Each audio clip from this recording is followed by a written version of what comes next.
ओम परमात्मने नमः। योग में हम आगे देखते हैं कि कोई एक पदार्थ को हम किसी एक क्रम से लगाते हैं तो उसका परिणाम अलग होता है, किसी दूसरे क्रम से लगाते हैं तो परिणाम दूसरा होता है, और किसी तीसरे क्रम से लगाते हैं तो परिणाम तीसरा होता है। अर्थात एक ही पदार्थ है, उसके क्रम को हम बदल देते हैं तो अलग अलग वस्तुएं बन जाती हैं। ये बड़ी रहस्यमय बात है। जैसे कि हम रुई से कपड़ा बनाते हैं तो पहले रुई को हम धुनते हैं, उसका पुनी बनाते हैं, चरखे पर काट कर उसका सूत बनाते हैं। फिर उस सूत को हम लंबा करेंगे, उसे एक रोल पर चढ़ाएंगे, फिर उसको उस तकली से पार करके उसके आधे तंतु को ऊपर उठाएंगे और इस तरह से उसके बीच में भरनी का सूत फेंक कर धागे को यथास्थान बैठाएंगे ऊपर नीचे। धागों का क्रम बदलने से वह रुई जो है वस्त्र में बदल जाती है। पर यदि हमें उसी रुई से दीपक की बत्ती बनानी है तो क्या करना पड़ता है? उसको ऐसे ही घुमा दीजिए, बिलो दीजिए तो रुई की बत्ती तुरंत बन जाएगी। यदि कुएं से जल निकालना हो तो कई तंतुओं को आपस में लेकर के उसको बट दिया जाता है तो रस्सी बन जाती है। अब हम देखते हैं कि यहाँ पर रुई, बत्ती या रस्सी या वस्त्र, वैसे ही प्रकृति में क्रम का भेद करना पड़ेगा और इस तरह से दूसरी वस्तुओं में भी समझ लेनी चाहिए। इन सब में मुख्य वस्तु क्या है? तो रुई है। उसके क्रम में परिवर्तन करने से एक ही वस्तु कई रूपों में बदल जाता है। तो यह प्रकृति एक रुई के समान है और बनाने वाला करता है वही पुरुष है। यही प्रकृति है, वह पुरुष है। प्रकृति से भिन्न भिन्न आकार, भिन्न भिन्न वस्तुएं कैसी बनती हैं तो उसके क्रम को बदल दिया जाता है। अब हम देखते हैं कि एक ही पदार्थ भिन्न भिन्न नाम रूप वाले वस्तुओं से युक्त हो जाता है। उसके परिणाम की भिन्नता का कारण उसके क्रम की भिन्नता ही है, दूसरा कुछ नहीं। क्रम की भिन्नता सहकारी कारणों के संबंध से होता है। जैसे ठंडक के समय जल बर्फ में बदल जाता है और गर्मी के समय भाप में बदल जाता है। अतः हम देखते हैं कि परिणाम क्या होता है।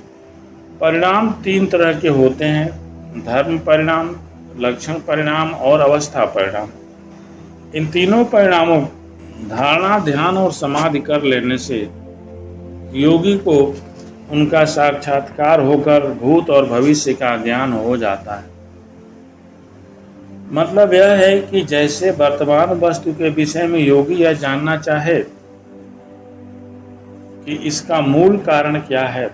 कोई वस्तु वर्तमान में है और यदि यह पता लगाना हो कि इसका मूल क्या है, यह कहाँ से उत्पन्न हुआ है और ये किस तरह से बदलता हुआ कितने समय में वर्तमान रूप में आया है,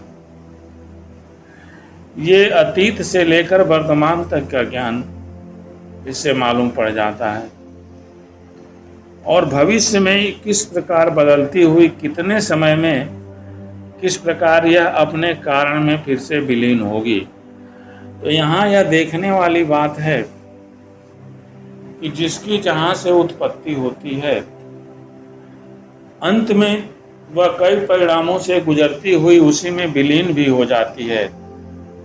हमेशा कार्य जो है कारण में विलीन हो जाता है, चाहे कितना ही समय का अंतराल हो, लय तो होना ही होता है। इसी तरह से यदि हम जीवन को लेते हैं तो जीवन की उत्पत्ति कहाँ से हुई है, और वह धीरे धीरे अनेकों क्रम से होती हुई पुनः जो है अपनी मूल अवस्था में चली जाती है। किसी वस्तु के नाम, रूप और ज्ञान, नाम अलग चीज है, रूप अलग चीज है और उसकी जानकारी अलग चीज है। जैसे घड़ा, जब यह शब्द आता है तो वह मिट्टी से बने हुए बर्तन की तरफ संकेत करता है, जो कि मिट्टी से बिल्कुल अलग है। इसी प्रकार उस घड़े रूप पदार्थ की जो प्रतीत होती है वह चित्त की वृत्ति विशेष है, अतः वह भी घट रूप पदार्थ से सर्वथा भिन्न वस्तु है, क्योंकि शब्द वाणी का धर्म है। घड़ा रूप का जो पदार्थ है वह मिट्टी का धर्म है, अर्थात मिट्टी का धर्म है घड़ा, तो मिट्टी धर्म हुआ और घड़ा धर्मी हुआ, और वृत्ति चित्त का धर्म है। यहाँ चीज देखते हैं, धर्म है, धर्मी है और वृत्ति है। तो घड़ा तो धर्मी है, मिट्टी धर्म है, और जो चित्त में इसका ज्ञान होता है वह चित्त का धर्म है। हम जानते हैं कि तीनों का परस्पर जन्म जन्मांतर से अनुभव होते हुए एक दूसरे में मिला हुआ मालूम होता है। अतः जब योगी विचार के द्वारा इनके विभाग को समझकर उन विभागों में संयम कर लेता है, तब उसको समस्त प्राणियों की वाणी के अर्थ का ज्ञान हो जाता है। यहाँ बात देखने हैं कि संयम का जो फल बतलाया है, उस संयम का फल कैसा होता है और क्यों होता है, और संयम को सिद्ध करके उसका फल भी प्राप्त किया जा सकता है। तो जो योग शास्त्रों में लिखा गया है वह किस तरह से बदलता है, क्या बदलता है, वह एक योगी को ही मालूम होता है, और केवल कोरे उसको पढ़ लेने से वो समझ में नहीं आता है। इसका वस्तु स्थिति ज्ञान योग से सिद्ध होता है। इसी प्रकार हम देखते हैं कि प्राणी जो कुछ भी कर्म करता है एवं अपने इंद्रियों और मन बुद्धि द्वारा जो कुछ अनुभव करता है, वह सब उसके अंतःकरण में संस्कार रूप में विद्यमान रहता है, इकट्ठा होता रहता है। उक्त संस्कार दो प्रकार के होते हैं, एक तो वासना रूप, जो कि पहले स्मृति के कारण है, और दूसरे धर्माधर्म रूप, जो कि जाति, आयु और भोग के कारण है। ये दोनों प्रकार के ही संस्कार अनेक जन्म जन्मांतरों से संग्रहित होते आ रहे हैं। उन संस्कारों में संयम करके उनके प्रत्यक्ष कर लेने से योगी को पूर्व जन्म का ज्ञान हो जाता है। जैसे कि अपने पूर्व संस्कारों के साक्षात्कार से अपने पूर्व जन्म का ज्ञान होता है, और दूसरे प्रकार के संस्कारों में संयम करने से उसके पूर्व जन्म का भी ज्ञान हो सकता है। अतः यहाँ यह देखने की बात है कि त्रिकालदर्शी जो लोग बनते हैं वो कैसे बनते हैं, कैसे किसी के भूत और भविष्य को समझ जाते हैं। तो केवल उस वस्तु में संयम करने से ही उसका उद्गम मालूम पड़ जाता है, और उस तरह से वह अपने भूत भविष्य और वर्तमान को समझ सकता है। संयम द्वारा अपने चित्त की वृत्ति का साक्षात्कार कर लेने से योगी संकल्प मात्र से ही दूसरे के चित्त को समझ जाता है। यह भी योग का है कि दूसरे के मन में क्या चल रहा है, उस पर जब संयम कर लेता है और जब उसके अपने चित्त की वृत्ति का साक्षात्कार हो जाता है तो दूसरे के चित्त की वृत्ति को भी वह समझ जाता है। तो यह समझ जाता है कि इस समय वह प्रक्षिप्त है या मूढ़ है या प्रशांत है इत्यादि, इन दूसरे इस अर्थ को स्वीकार नहीं करते। चित्त की वृत्ति विशेष को या ज्ञान को ही प्रत्यय नाम से कहा गया है, लेकिन हम इसे चित्त ही मान लेते हैं। पर शब्द का प्रयोग यह जो संसार से परे होता है उसके लिए किया जाता है। जब हम अपने चित्त का साक्षात्कार कर लेते हैं तो हमको दूसरे के भी चित्त का ज्ञान हो जाता है। जब योगी अपने शरीर के रूप में संयम कर लेता है तब वह दूसरे के देखने में आने वाली शरीर की दृश्य शक्ति का संकल्प मात्र से अवरोध कर सकता है। अर्थात इस तरह से अवरोध कर लेने से दूसरे के नेत्रों की प्रकाशन शक्ति से उसका संबंध नहीं होता, इस कारण उसे कोई नहीं देख सकता। इसी का नाम अंतर्ध्यान है। अब योग में देखा गया है कि देवता लोग तुरंत अंतर्ध्यान हो जाते हैं। तो अंतर्ध्यान कैसे होते हैं कि जब अपने शरीर के रूप में संयम कर लिया जाता है तब वह दूसरे के देखने में आने वाली शरीर की दृश्य शक्ति का संकल्प मात्र से ही अवरोध कर सकता है। अर्थात वह चाहे तो बहुत से लोग जो उसको देख रहे हों उनके आंखों से वह ओझल हो सकता है। इसी तरह यदि योगी शब्द में संयम कर लेता है तो उसके शब्द को कोई नहीं सुन सकता। यदि शरीर के स्पर्श में संयम कर लेता है तो उसे कोई छू नहीं सकता।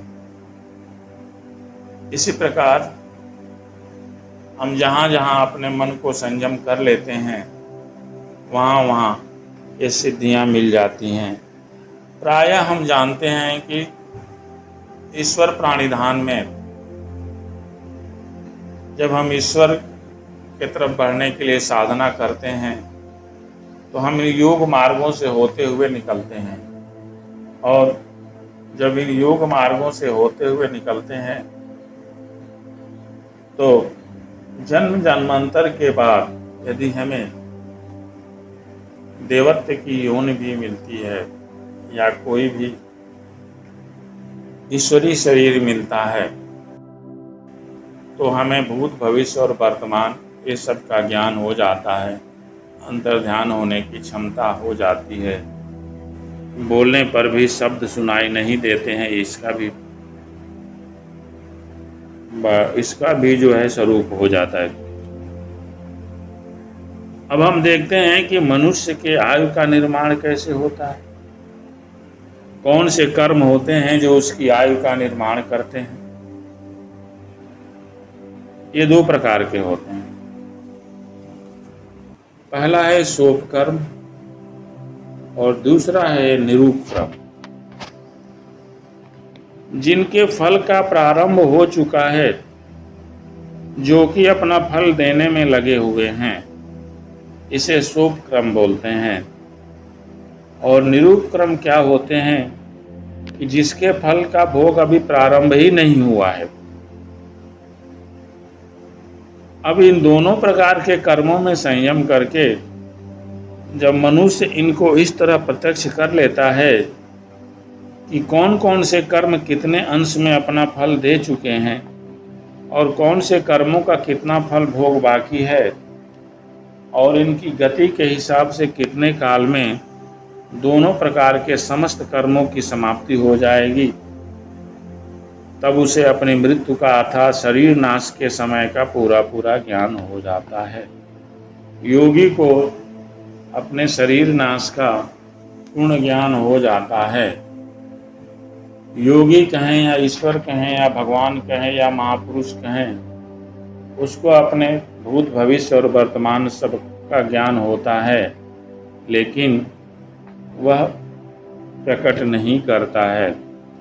और वस्तुतः साधारण मानव को यह ज्ञान होना भी नहीं चाहिए, क्योंकि वह उसी चिंता में डूब जाएगा। इसके अलावा कुछ बुरे चिन्ह होते हैं, उससे भी मृत्यु का ज्ञान हो जाता है। पहले मैत्री, करुणा और मुदिता, इन 3 प्रकार की भावनाओं का वर्णन है। और चौथी उपेक्षा है। वह भावना नहीं है, भावना का त्याग है। मुख्य भावनाएं 3 ही है, मैत्री, करुणा और मुदिता। उनमें से पहली जो सुखी मनुष्यों में मित्रता की भावना है, उसमें संयम करने से योगी को मित्रता की सामर्थ्य प्राप्त हो जाती है, अर्थात वह सबका मित्र बनकर उसको सुख पहुंचाने में समर्थ हो जाता है। दूसरी जो दुखी मनुष्यों में करुणा की भावना है, उसमें संयम करने से योगी को करुणा बल प्राप्त हो जाता है, अर्थात उसका स्वभाव परम दयालु हो जाता है और उसमें हर एक प्राणी के दुखों को दूर करने का सामर्थ्य भी आ जाता है। तीसरी जो पुण्यात्मा मनुष्यों में मुदिता की भावना, उसमें संयम करने से मुदिता का बल प्राप्त हो जाता है, अर्थात वह ईर्ष्या के दोष से सर्वथा शून्य हो जाता है और सदैव प्रसन्न रहता है। कोई भी परिस्थिति उसके मन में किंचित मात्र भी चिंता, शोक या भय की वृत्ति उत्पन्न नहीं कर सकती तथा वह दूसरों को भी अपनी ही भांति प्रसन्न बनाने में समर्थ हो जाता है। इसी तरह से शक्तिशाली होने के लिए विभिन्न प्रकार के शक्तियों में संयम करने से उसकी शक्ति जो है मिल जाती है। ये योग का अपना नियम है और इसीलिए योगी लोग ध्यान करके, संयम करके अनेकों प्रकार की शक्तियां अर्जित कर लेते हैं। हम 3 प्रकार की वस्तुओं का हम असाधारण इंद्रियों से प्रत्यक्ष नहीं हो कर सकते हैं। पहली होती है जो अत्यंत सूक्ष्म हो, दूसरी व्यवहिती अर्थात जो किसी प्रदेश में छिपी हो, और इस प्रकार से किसी भी हम वस्तु के विषय में संयम करके उसे मालूम कर सकते हैं। यह कोई रहस्यमय वाली बात नहीं है। पुराणों में 14 भुवन का वर्णन आता है, उनमें से एक भूलोक है और उन 14 भुवनों का ज्ञान सूर्य में संयम करने से हो जाता है। अर्थात हमें सूर्य में संयम कर लें तो हमें 14 भुवनों की जानकारी हो जाती है। अतः कई लोगों का वर्णन या कई लोग सूक्ष्म लोक में होते हैं, लेकिन अध्यात्म की दृष्टि से यह महत्व नहीं रखता है। हमें इन प्रकृति वस्तुओं का ज्ञान प्राप्त करके संयम करने से सबसे अच्छा यही है कि हम ईश्वर प्राप्ति में अपने शरीर को लगा दें, और जब ईश्वरीय ज्ञान हो जाएगा तो सारे ज्ञान हमको प्राप्त होने लगेंगे या हो जाएंगे। प्रकृति के रहस्यों को जानना और शक्ति संचय करना, इकट्ठा करना, यह ईश्वर प्राप्त करने में सहायक नहीं होता है। सिद्धियां या तो हमें भटका देती हैं या हमें अहंकार से भर देती हैं। इस प्रकार से हमें केवल ईश्वर प्राप्ति के विषय में ही सोचना चाहिए। और सबसे बड़ा योग और सबसे बड़ा ज्ञान तो यही है कि वाल्मीकि जी ने भगवान से कहा था कि जग पेखन तुम देख निहार, विधि हरि शंभो न चावन हारे। सो न जानहि मर्म तुम्हारा, और तुम्हीं को जान निहारा। जानहि सोई जेहि देहु जनाई, जानत तुम्हीं तुम्हीं होई जाई। ये बड़ा सुंदर हम योग में लेके देखते हैं। उन्होंने कहा था कि ये संसार एक दृश्य है और आप इसको देखने वाले हैं, और संसार को रचना करने वाले, पालन करने वाले और संहार करने वाले, ये तीनों जो शक्तियां हैं, ये तीनों आपके बस में हैं। तीनों ही आपकी नजरों पर नृत्य करती हैं। और तुमको फिर कैसे कोई जानता है? जिसे आप अपना परिचय देना चाहते हैं वही आपको समझ पाता है, दूसरा कोई समझ नहीं पाता है। और जो समझ जाता है वह आप में स्वयं लीन हो जाता है। फिर वह यह नहीं स्पष्ट कर सकता कि ईश्वर कौन है, क्योंकि वह तो स्वयं उस रूप में परिवर्तित हो चुका है। जानत तुम्हें ही हुई जाई, फिर उसकी वाणी विराम हो जाती है। अतः जितना भी योग के नियम हैं, जितना भी ये सिद्धियां हैं, ये सिद्धियां लोग करते हैं। और कुछ लोग होते हैं जिन्हें कौतूहल होता है, ईश्वर प्राणिधान के बदले उन्हें सिद्धियों से ज़्यादा प्रेम होता है। या ऐसे कहें कि किसी को योग मार्ग पर आगे बढ़ने के लिए, आध्यात्मिक मार्ग की सत्यता को जानने के लिए भी कुछ लोग इधर चलते हैं कि जो अध्यात्म में लिखा हुआ है, जो शास्त्र में लिखा हुआ है, या जो मान्यताएं हैं वह सही हैं कि नहीं है। इसलिए भी कोई योगी लोग उन वस्तुओं में संयम कर लेते हैं और उसकी शक्ति प्राप्त कर लेते हैं जिसकी वे परीक्षा लेना चाहते हैं, या इस संसार की रचना को समझने की कोशिश करते हैं। इसीलिए ये सब योग शास्त्र चीजें दी गई हैं। यह परीक्षण की चीजें होती हैं, वरना एक साधारण भक्त को अपने ईश्वर की तरफ ही ध्यान देना चाहिए। और जब ईश्वरत्व प्राप्त हो जाता है तो सारी वस्तुओं का ज्ञान अनायास ही हो जाता है। यही उसका रहस्य है और यही उस ईश्वर का रहस्य है। शेष आगे। जय माता।